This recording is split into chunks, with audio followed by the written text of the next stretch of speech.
All right, hello everybody. Hi. Hey, my name's Greg Lyons here.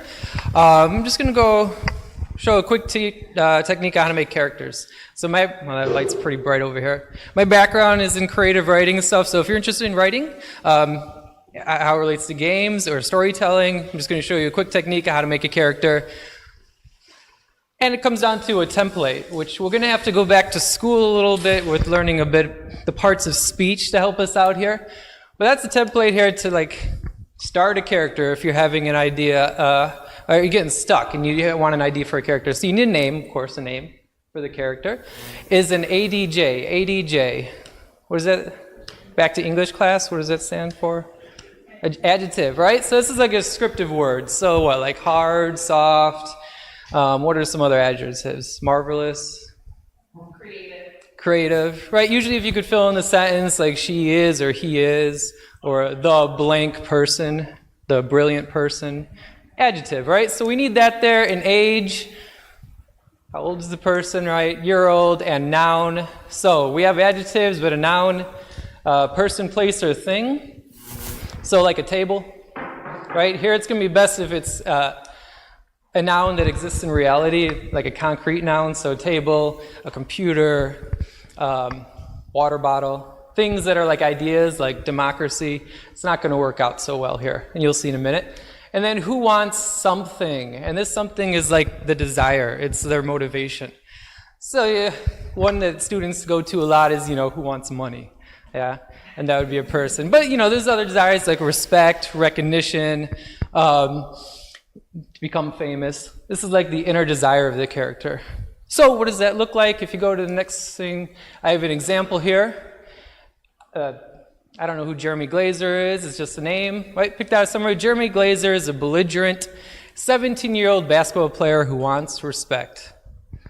There. So now we've got a start of a character.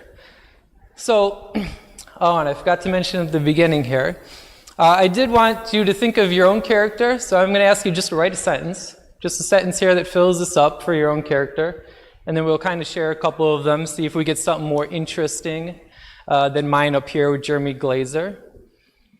So let's just do this piece by piece. Does anybody want to give me a name? What's a name that we thought of here for a character? Greg. Greg, all right, but give me a last name.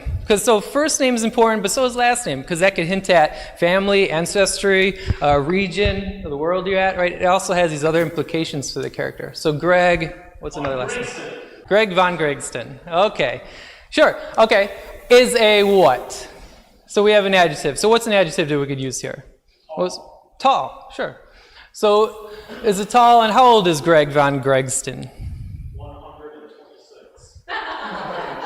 Greg von Gregston is a tall 126-year-old what?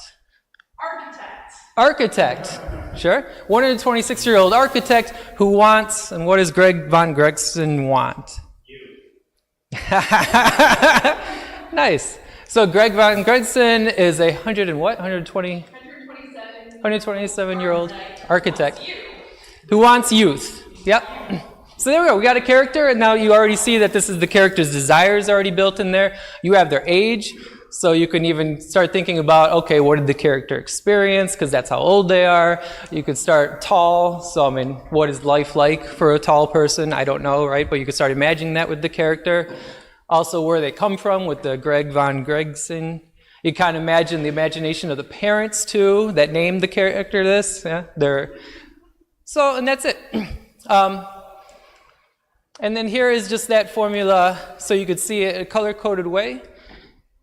So if you want to make characters, and this is a creative writing technique. You can use it for games if you're on the narrative approach, stories, brainstorm what the heck is happening in the game, right? You could just take this template, fill it in, and you got to start. Of course, there's a lot more work that comes afterwards, but this is good, I think, for the brainstorming part, just getting started so you don't get stuck somewhere. What's that called, writer's block or something? And yeah, I think that is it. So there's that again, but that's it.